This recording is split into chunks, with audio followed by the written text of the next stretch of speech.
O crescimento saudável de uma igreja exige planejamento, oração e ações práticas que sustentem o avanço da missão. Mais do que métodos prontos, trata-se de discernir caminhos bíblicos e contextuais que promovam vitalidade espiritual, discipulado e impacto na cidade. Esse encontro mostrará como unir visão, estratégia e prática missionária. É sobre isso que vamos refletir nessa palestra. Ações e estratégias para crescimento saudável, com o pastor Caio Batista.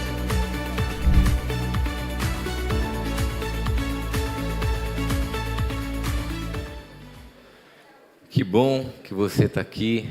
Eu estou muito feliz, porque não é apenas um fórum, é também um encontro de amigos e amigas. E isso nos traz uma alegria muito grande, porque parece que até o horário do almoço fica menor, né? É muito assunto, é muita coisa para a gente compartilhar. E eu quero já aqui dar um spoiler para você, que esse ano nós vamos fazer um intervalo maior no período da tarde, justamente porque entendemos que essas conversas, esses encontros, eles alimentam o nosso coração, não é verdade? Então daqui a pouco a gente vai parar, vai subir para o quintal e vai poder dar risada, conversar. A minha esposa fala que quando pastores se encontram, viram seminaristas, né? Então a gente aproveita para fazer aquelas gracinhas, relembrar aquelas histórias. E isso é muito importante, especialmente porque a gente sabe que muitos estão cansados, não é verdade? E precisam desse renovo. E que esse fórum seja um renovo na sua vida, no seu ministério, na sua família e na sua vocação. Bom, eu tenho o desafio de falar de coisas práticas, de ações e estratégias para o crescimento saudável. É um desafio, especialmente por tudo aquilo que nós ouvimos, por tudo aquilo que nós vemos, por tudo aquilo que nós lemos a respeito de um crescimento de uma comunidade local. E eu quero partir do texto de Atos, capítulo 2, especialmente o recorte e a perícope do versículo 42 ao 47. Muitos aqui que me conhecem, especialmente os plantadores, sabem que é um texto que eu gosto de visitar constantemente. E nesses últimos anos eu tenho me dedicado a um estudo do livro de Atos. E eu quero fazer aqui uma moldura fundamental, que nós encontramos, segundo alguns comentaristas contemporâneos, dois movimentos importantes, ou duas divisões no livro de Atos.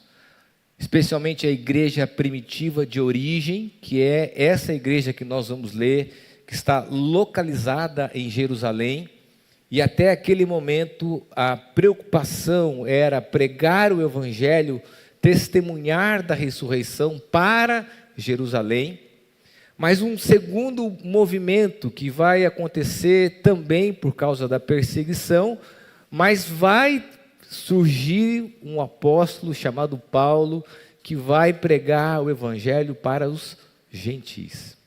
Então nós temos aquilo que chamamos da igreja primitiva de origem e a igreja primitiva de expansão.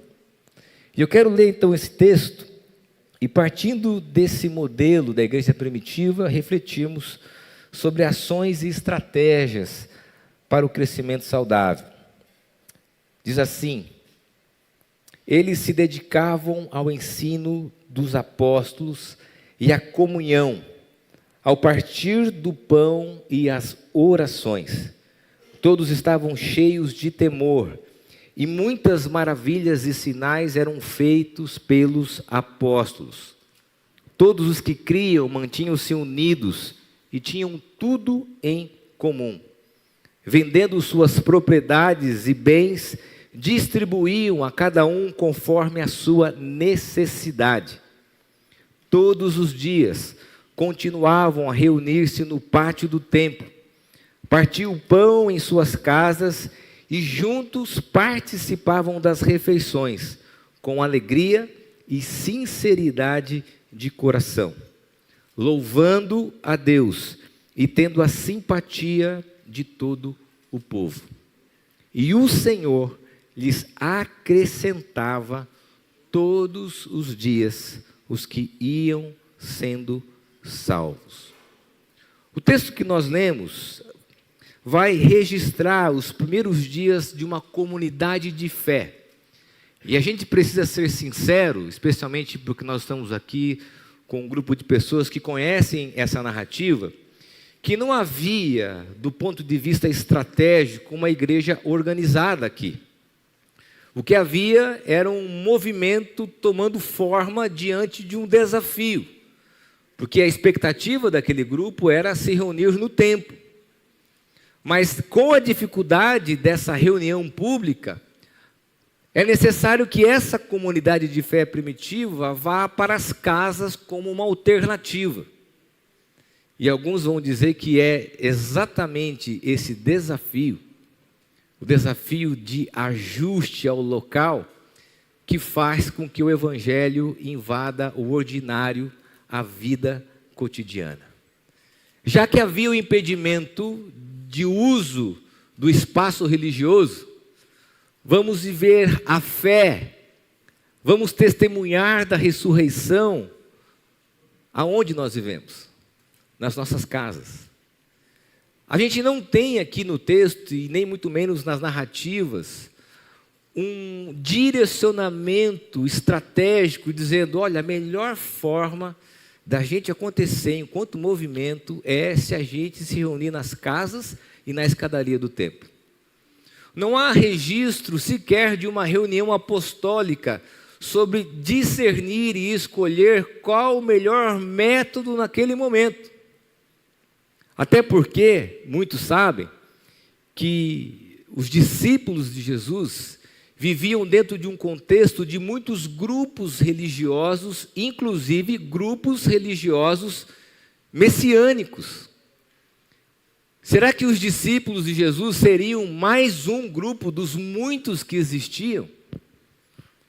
E é nesse contexto que a comunidade primitiva começa as suas primeiras reuniões, seus encontros, suas celebrações, começam a praticar a fé, a partilhar seus bens, começam a viver em comunhão, e é claro que o tempo escatológico aqui acelerou e muito essa comunhão, porque a expectativa dessa comunidade é que Jesus voltaria nos próximos dias.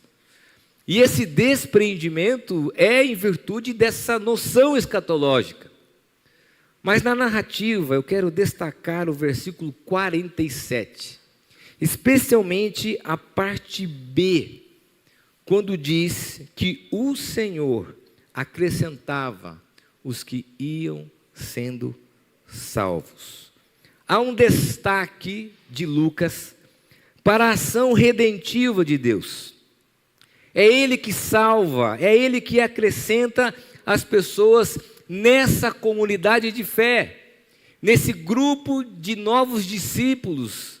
É Ele que acrescenta, e o destaque aqui é sobre esse crescimento que é uma ação do próprio Deus. Agora, é importante a gente destacar que essa palavra, que vem dos originais no sentido de prostitemi, que é a ideia de pros, em direção, e titemi, colocar. Era Deus que colocava as pessoas naquela comunidade. Em outras traduções, nós vamos encontrar uma outra possibilidade de tradução. Era Deus que juntava, era Deus que adicionava. E é interessante isso, porque essa parte B do versículo 47, ela não está na compreensão de que essa ação de Deus é uma compensação pela maneira que vivia a comunidade. E é muito comum a gente ouvir isso. Olha, a igreja vivia uma economia solidária, a igreja vivia uma comunhão viva e, como consequência, Deus acrescentava. Não era isso. Porque há uma ênfase de Lucas dizendo que o Senhor acrescentava todos os dias. Não no final, mas todos os dias. Agora, também é preciso dizer que essa parte B do versículo não é uma contração, uma negativa daquilo que a comunidade vivia enquanto experiência.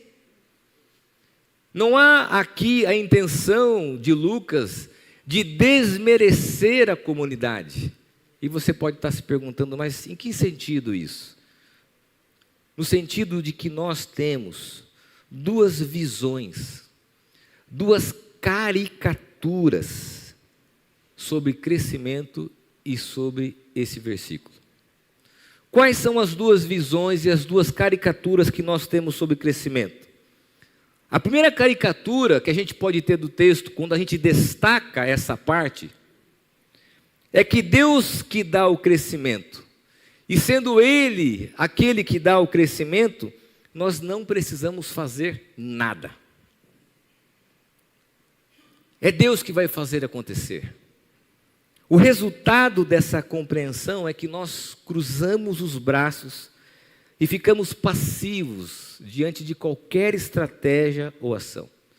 Eu diria até, numa percepção pessoal, que isso inclusive mexe com a nossa soteriologia. A gente acha que não há nenhum tipo de envolvimento ou intencionalidade da nossa parte, porque se Deus é que acrescenta, a gente não precisa fazer nada. E qual é o problema disso? É que aqui nós nos tornamos críticos do crescimento. E nós sempre vamos buscar algo que invalide tal movimento. E deixa eu ser sincero, até dentro do ambiente que nós vivemos, que essa é uma fala muito comum nas rodas de conversa e nos nossos grupos de WhatsApp, é quando a gente vê uma comunidade crescendo, a gente buscar motivos que invalidem esse crescimento. Aliás, nós somos especialistas nisso. Cresce, mas perde. Cresce, mas não tem discipulado. Cresce porque tem uma estratégia comercial e de marketing. Nós vamos constantemente descredenciar o crescimento. Nós não conseguimos celebrar. Inclusive na nossa própria denominação, nós temos dificuldade de olhar para o crescimento de algumas comunidades e celebrar isso. Nós vamos, na verdade, criticar, desmerecer, encontrar fissuras. Mas o texto não é uma separação da ação de Deus e da vida da comunidade. Agora, a segunda caricatura, a segunda compreensão é que se Deus dá o crescimento, isso acontece como reconhecimento do nosso esforço. E essa compreensão também é nociva. Porque a gente acha que Deus dá o crescimento por aquilo que nós fazemos. E aqui que entra a ideia de que o crescimento ele acontece à nossa força, ao nosso custo. É por isso que nós, pastores e pastoras, missionários e missionárias, começamos a correr atrás de métodos, de ferramentas. E a pergunta que a gente mais ouve é: o que dá certo? A gente olha para os últimos 30, 40 anos, a nossa denominação e até mesmo da igreja evangélica, a gente vai perceber que nós vivemos essa constante. O que dá certo? O que faz com que as coisas aconteçam no estalar do dedo? Nos tornamos especialistas nesses métodos, achando que se fizermos a receita correta, da maneira correta, Deus vai nos abençoar como um reconhecimento. E qual é o problema disso? É que nós estabelecemos muitas vezes uma métrica irreal e até mesmo frustrante sobre o que é o ministério bem-sucedido. E aqui eu quero fazer a primeira afirmação com essas duas caricaturas a respeito do crescimento. O crescimento não é a única métrica de um ministério relevante. Nós precisamos afirmar isso. Assim, há uma segunda parte, como o esvaziamento de uma comunidade não é a única métrica de fidelidade bíblica.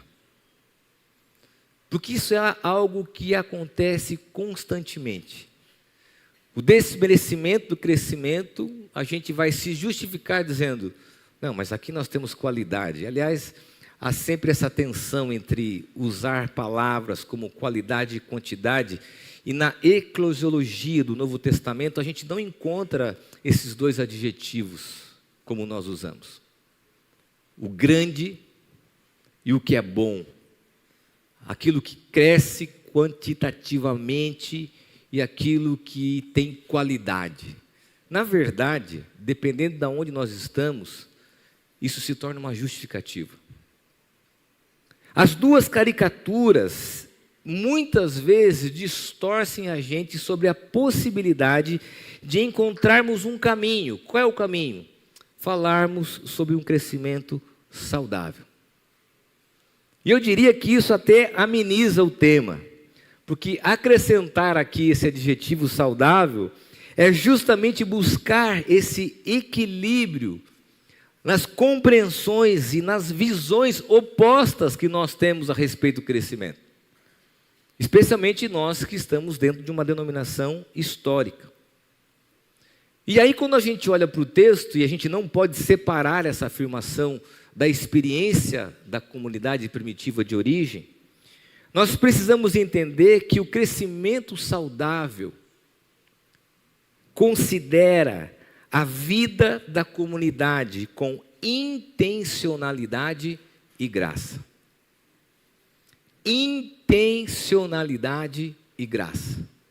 Intencionalidade na disposição de crescer e graça no reconhecimento daquilo que nós não podemos fazer e que só Deus, pela sua soberania, vontade, pelo seu poder e pelo seu Espírito, é que pode realizar. Não há um divórcio, não há uma separação no relato da igreja primitiva. E quando nós falamos sobre o crescimento saudável da igreja, nós não estamos tratando apenas de números, de estatísticas, mas de uma comunidade de discípulos, de testemunhas que refletem a vida de Cristo. E como elas refletem isso? Elas refletem no ordinário, no cotidiano, na prática, na sua espiritualidade e na missão. E aqui então quero fazer 3 considerações para que a gente possa avançar em ações práticas específicas. Primeiro, o crescimento saudável é conectado ao serviço e à vida comunitária. A gente vai olhar para o texto e a gente vai encontrar aqui uma economia solidária, a gente vai encontrar um cuidado mútuo, a gente vai olhar para o texto e vai ver uma experiência de fé sendo partilhada na realidade da vida, no cotidiano, nas casas. Por quê? Porque não é sobre criarmos um novo grupo ou partido religioso. Não é sobre uma nova interpretação, uma nova compreensão da tradição ou da lei, mas é sobre sermos uma comunidade de fé. E aqui eu quero criar com você um movimento, e os plantadores e plantadoras de igreja sabem que eu repito isso para eles, isso que vocês vão ouvir. No crescimento saudável, espectadores se tornam frequentadores. E de frequentadores se tornam participantes. E de participantes se tornam comunidade. E na comunidade se torna então, de fato, discípulos de Jesus. Esse é o movimento do crescimento saudável. Não é sobre a adesão, não é sobre aumentarmos o nosso hall de membro, não é sobre o que dá certo, porque muitas vezes o que dá certo nos custa caro. Porque muitas vezes o que dá certo tem um preço elevado. A gente abre mão de princípios, a gente abre mão da nossa visão, abre mão da nossa formação. Porque se dá certo, a gente vai por esse caminho. Não. O crescimento saudável é conectado ao serviço e à vida comunitária. E quando a gente fala sobre o esvaziamento das nossas comunidades, das nossas igrejas, é porque também há um descolamento da prática pastoral, da vida e do serviço comunitário. Porque é lá, no chão da fábrica, que a igreja acontece. E criarmos esse movimento e essa expectativa, essa compreensão de que sim, é possível experimentarmos um crescimento saudável, é olharmos o serviço e a vida comunitária como um caminho para experimentarmos esse crescimento saudável. Segunda compreensão, o crescimento saudável, ele é conectado à missão. Nós ouvimos isso com o Gini. O nosso crescimento local nunca é um objetivo em si mesmo. O crescimento da igreja primitiva, e eu vejo poucas pessoas participando de eventos que falam sobre crescimento. Muita gente cita, por exemplo, o fato exponencial desse crescimento registrado em Atos, capítulo 2, mas poucas pessoas falam que foi fundamental o que acontece depois, a perseguição. E alguns missiólogos vão dizer que esse crescimento que acontece, ele não é só visando a experiência daquele local, mas é já visualizando a expansão da igreja com a perseguição. Por isso que crescimento saudável não é apenas a capacidade de atrair pessoas, mas a capacidade de enviar mais pessoas. Não é só sobre reunirmos, é sobre enviarmos pessoas. Não é só sobre atrairmos mais e mais pessoas, como isso fosse só uma régua para a gente se satisfazer, mas é sobre enviarmos pessoas. Enviarmos pessoas à missão. Terceiro pressuposto que a gente aprende no texto é que o crescimento saudável aponta para Cristo. O crescimento saudável, preste bem atenção nisso, ele é despersonalizado. Talvez nós vivemos essa crise aqui no nosso contexto brasileiro, onde quase sempre o crescimento de uma igreja local é atrelado à figura de um pastor como protagonista desse crescimento. Não é verdade? Só que o crescimento saudável, ele é despersonalizado. A gente não tem, por exemplo, nesse recorte da igreja primitiva, a figura de Pedro como um protagonista. A gente não tem no texto nenhum líder em destaque que causou o movimento, que trouxe o céu para tocar na terra, que teve uma estratégia diferente. Não, nós não temos isso. Nós temos uma comunidade que estava junta, e o texto dá uma ênfase: todos os que criam. Ele abre a narrativa e o recorte da perícope dizendo: todos os que criam. Criam no quê? Na ressurreição de Jesus. Que Jesus era o Messias. E aqui a gente tem que afirmar que no crescimento saudável, Cristo é o centro e não o coadjuvante. Cristo é o centro e não é o coadjuvante. Então, de tudo que a gente faz, especialmente hoje que há um resgate dessas atividades intermináveis, a gente voltou a se apaixonar por eventos, programações. Em tudo isso, se a gente for fazer um extrato, será que Cristo está no centro de tudo que nós realizamos? Será que Cristo é o centro ou Ele é apenas um coadjuvante em tudo aquilo que nós fazemos? Agora, eu também preciso dizer que muitas vezes Jesus não é só o coadjuvante no crescimento, mas Ele pode ser o coadjuvante, por exemplo, nas nossas tradições, no nosso modelo eclesiástico, que nós adoramos e abraçamos e não abrimos mão. Às vezes, Cristo não é o centro também quando nós, enquanto comunidade de fé, achamos que o reino é ali para aquele grupo de pessoas específicas, Mas Cristo não está no centro, Ele é um coadjuvante até mesmo na nossa visão eclesiológica. Para que Cristo esteja no centro, nós precisamos ser uma comunidade de discípulos e discípulas de Jesus. Perceba que talvez a gente que está dentro do movimento ou fora do movimento, sempre aos nossos ouvidos e aos nossos olhos saltar Cristo como o protagonista, o cabeça da igreja.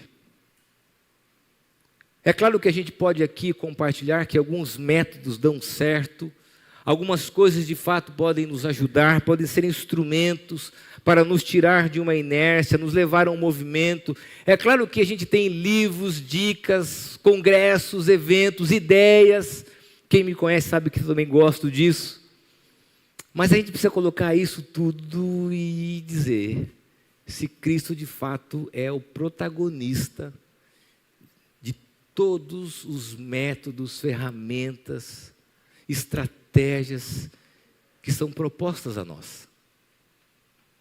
Porque Ele deve ser o centro de um crescimento saudável. E eu quero então apontar aqui, já de forma prática, depois de fazer essa fundamentação, algumas ações e estratégias para o crescimento saudável. E de uma forma muito honesta e sincera, por conhecer grande parte dos contextos que estão aqui, sugerir que essas ações sejam também discernidas a partir do contexto e da realidade de cada um.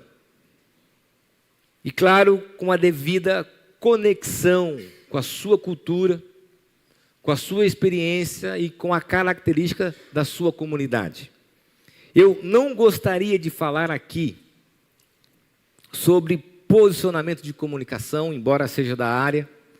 Eu não quero falar sobre estratégia do mundo de marketing, mas eu quero falar sobre estratégias e ações que brotam dessa narrativa. A primeira estratégia e a primeira ação: dê ênfase no evangelismo por relacionamento.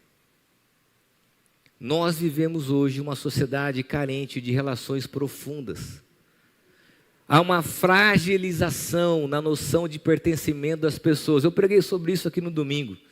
Que as pessoas elas estão tão necessitadas de vínculos e de amizades que são profundas, é que basta qualquer ambiente ofertar qualquer tipo de afeto que é suficiente para que elas chamem aquele local de família. Já reparou nisso? Qualquer lugar que oferte a elas o mínimo de pertencimento já basta para que ela se refira a esse grupo como família. Por isso é fundamental a ênfase no evangelismo por relacionamento. Isso tem a ver com a seguinte afirmação: é menos sobre métodos e mais sobre pessoas. Eu tenho convicção disso. Embora tenha no meu histórico pastoral, tem muitos amigos que me conhecem aqui, amigas, a gente vai se encontrando, vai procurando um caminho, vai abraçando, vai discernindo, vai contextualizando, vai adaptando. Quem nunca, né? Quem nunca? Mas você vai percebendo que é menos sobre métodos e mais sobre pessoas. Se você, por exemplo, perguntar na nossa prática pastoral nessa comunidade o que nós temos feito nos últimos anos para crescer, eu vou falar com toda a sinceridade: não sei. O que a gente faz há muitos e muitos anos, em todos os níveis da comunidade, é repetir um refrão, todos os encontros, que nos diz que pessoas trazem pessoas. Todos os encontros, pessoas trazem pessoas. Pessoas trazem pessoas. A segunda ação e a segunda estratégia: pregue com integridade bíblica e relevância. Quem vai destacar isso e vai ser uma das pessoas que vai trazer essa discussão é uma pessoa que vocês não conhecem muito, que é o Tim Keller. Talvez fique aqui a dica para você procurar no Google saber quem é. Eu quase não cito ele nas minhas pregações. O Tim Keller vai dizer que a pregação nos dias atuais deve conectar integridade bíblica, respeito ao texto, profundidade, mas também relevância na comunicação. E essa seja, ou é, um dos grandes desafios do nosso formato pastoral, da nossa formação acadêmica, é que nós pregamos para um público idealizado. A gente prega para um público imaginário. A gente não prega para as pessoas reais da comunidade e nós não nos preocupamos com a relevância da nossa comunicação. Elas entendem, elas compreendem. Não, eu não estou falando sobre você superficializar o seu conhecimento teológico. Eu não estou falando sobre trocas simbólicas. Eu estou falando tão somente de que as pessoas sentem nos nossos bancos ou cadeiras e consigam aplicar aquilo que ouvem à sua vida ordinária, cotidiana, como a igreja primitiva. Sobre uma palavra que tenha sentido, sobre uma palavra que tenha conexão com aquilo que elas vivem. E a gente precisa ser muito sincero que muito do decrescimento das nossas comunidades passa por um púlpito inteligível, que muitas vezes é codificado, que muitas vezes vem de uma formação onde o comprometimento intelectual é a premissa daquilo que elaboramos, e não a relevância e integridade bíblica. Por isso, equilibre e profundidade bíblica com uma comunicação clara e objetiva. Equilibre uma profundidade bíblica com uma comunicação clara e objetiva. Talvez um dos poucos moduladores da nossa comunicação, da nossa pregação, sejam as nossas esposas ou esposos, não é verdade? É muito comum, até tem um livro do David Wilson chamado Casamento Vertical. Num capítulo ele conta essa experiência trágica de ser avaliado pela esposa. E ele termina o capítulo dizendo assim: pastores e pastoras, não sejam avaliados, eles são cruéis com as nossas avaliações. Essa não deve ser a nossa avaliação. Avaliação se de fato aquilo que pregamos une integridade bíblica e relevância ao ponto de que as pessoas entendam, se conectem àquilo que estamos pregando. Terceira estratégia e ação: conecte-se com as novas gerações. Queridos, nos últimos anos, na verdade desde a origem do nosso projeto de plantação, mas especialmente nos últimos anos, nós temos compreendido que Deus tem nos dado a direção de sermos uma igreja para as novas gerações. Isso vem da visão da pastora Tabita, isso vem do licenciado Luiz, vem do conselho, de compreendermos que a comunidade é uma comunidade conectada às novas gerações. Nós podemos até um dia aqui debater sobre isso. Por que isso está acontecendo? Porque essa geração está tendo dificuldade de educar os filhos, estão se socorrendo aos avós, estão trazendo novamente os filhos à igreja, mas porque há uma necessidade urgente. Há uma geração que não sabe lidar com os seus filhos e filhas e que busca na comunidade de fé um auxílio, seja para estabelecer limites, seja para buscar princípios e seja para ter uma formação religiosa. Não é sobre a igreja do amanhã. Aliás, essa é uma fábula, é sobre a igreja de hoje. Crianças pertencentes à igreja de hoje, pré-adolescentes, adolescentes e jovens conectados à comunidade que nós somos hoje. Se você quer experimentar um crescimento saudável, conecte-se às novas gerações. E aqui eu preciso desafiar, alguns vão ficar chateados comigo, mas eu preciso dizer isso. Eu sei, rodando por aí, que a gente sempre se pergunta a respeito da identidade presbiteriana. Eu tenho alguns haters na IPI, por exemplo, vocês viram que aqui não tem parede preta, porque para muitos pastores da IPI, eu sou um pastor de parede preta, mas não tem parede preta na igreja que eu sou pastor. O teto é preto, ok, ainda.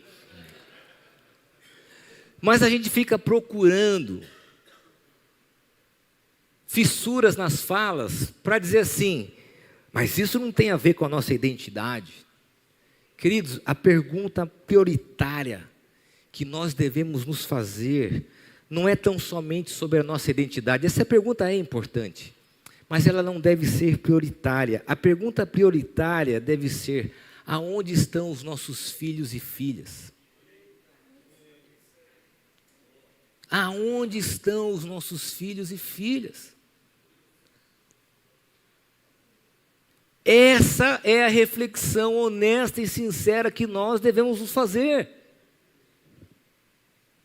Quarta ação e estratégia: acolha e integre as pessoas à comunidade.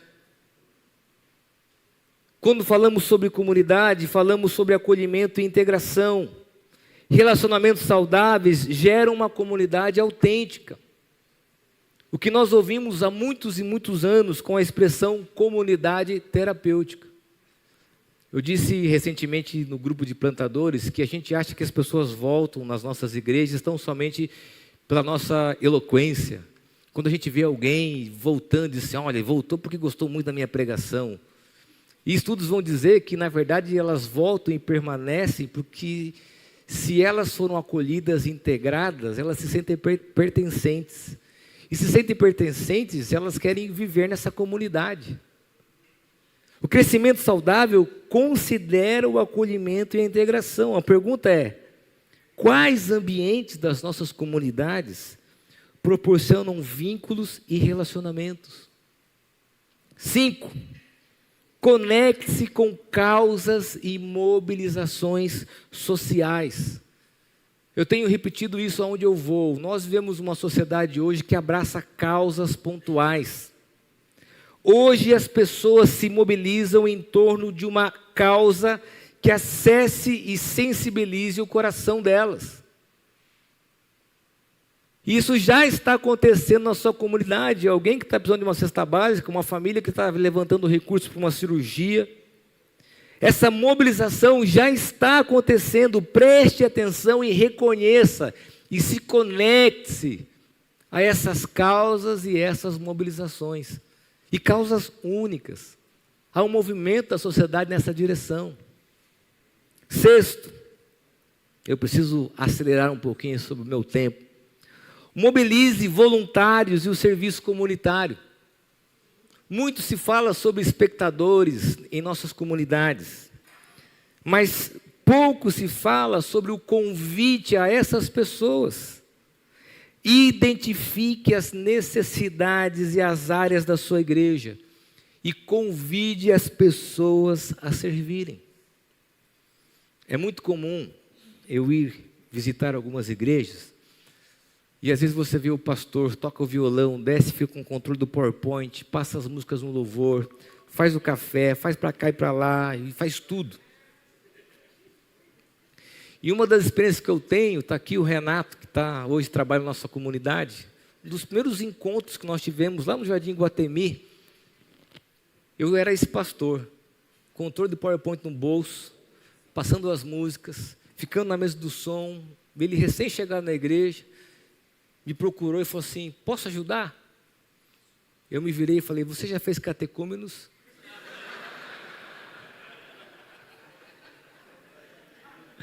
Brincadeira.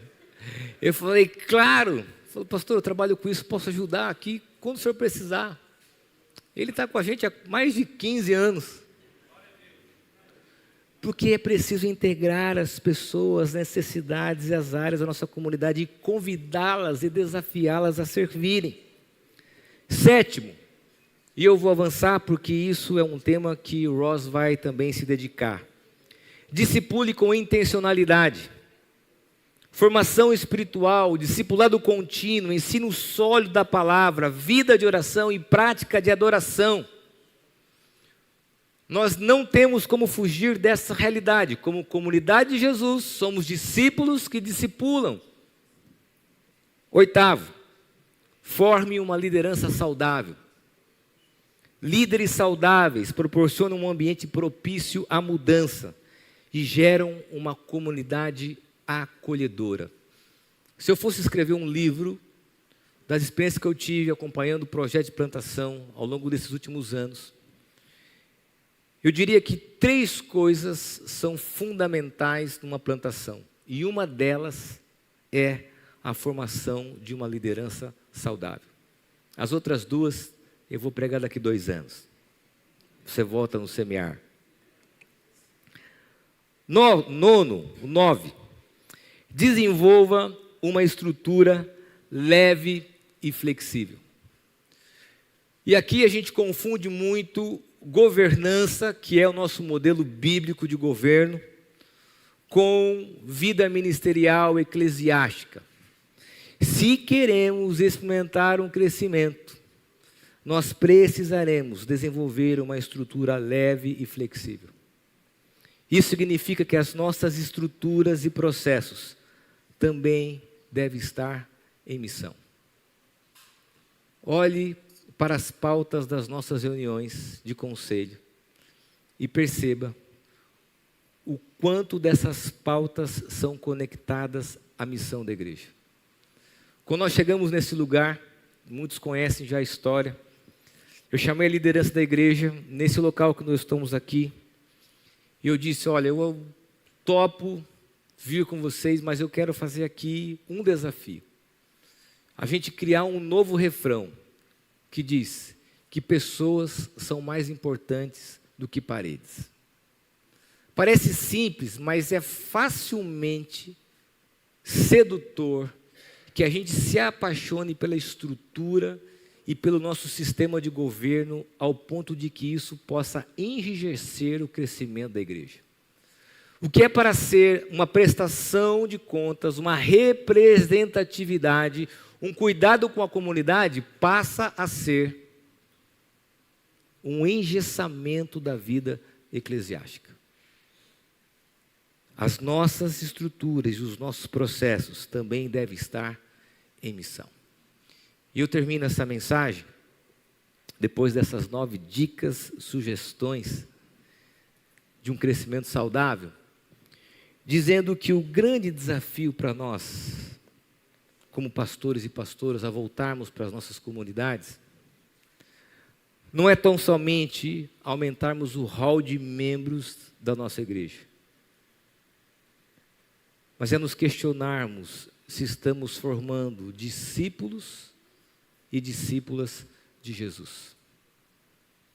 Porque o crescimento saudável aponta para essa preocupação. E queridos, isso não é só um exercício com a igreja. O ano passado eu estava em viagem com o pastor Gini. Meu filho mais novo, nosso filho mais novo, estava voltando de um acampamento lá do JV. Eu não sei vocês, mas a minha esposa, ela tem assim um fator preparatório para alguns assuntos. Ela me ligou e disse, olha, estou fazendo uma ligação para preparar o seu coração. O Luca vai te ligar e ele vai te dizer que lá no acampamento, no JV, em uma pregação, ele sentiu um chamado pastoral. Meu Deus!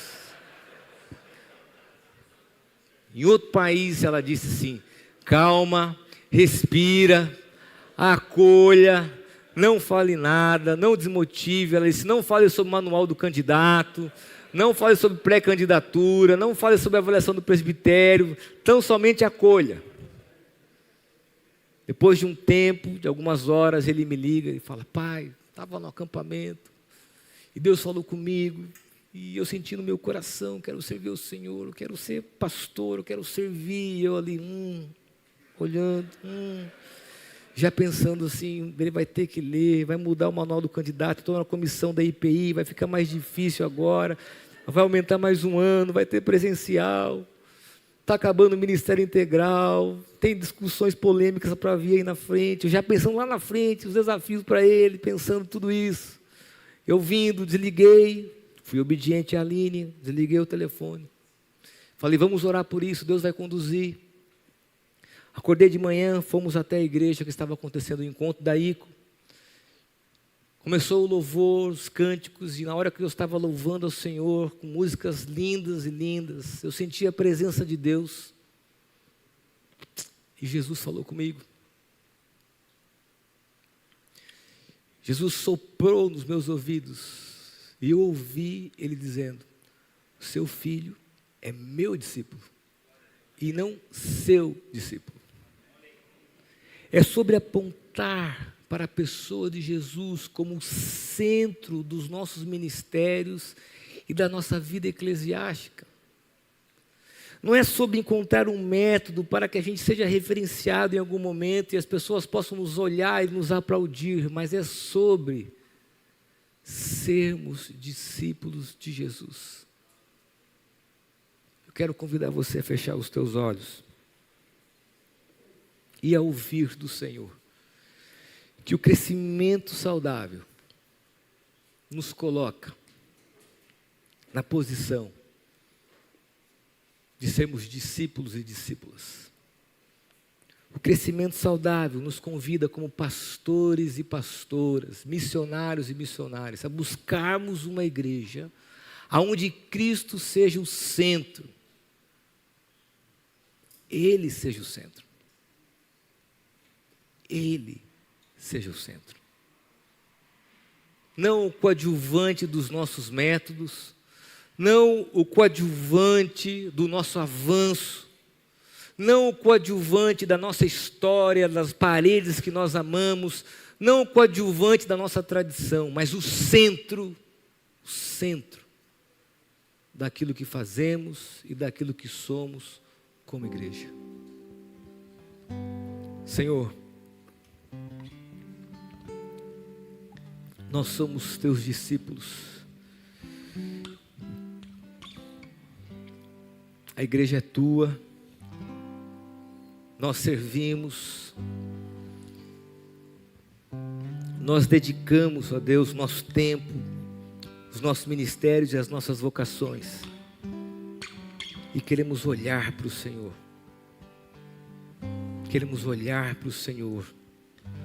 para que o Senhor seja o centro de tudo o que fazemos, e de tudo o que realizamos, nas comunidades que pastoreamos, nas igrejas que estamos plantando, que seja sobre o Senhor, em nome de Jesus, amém.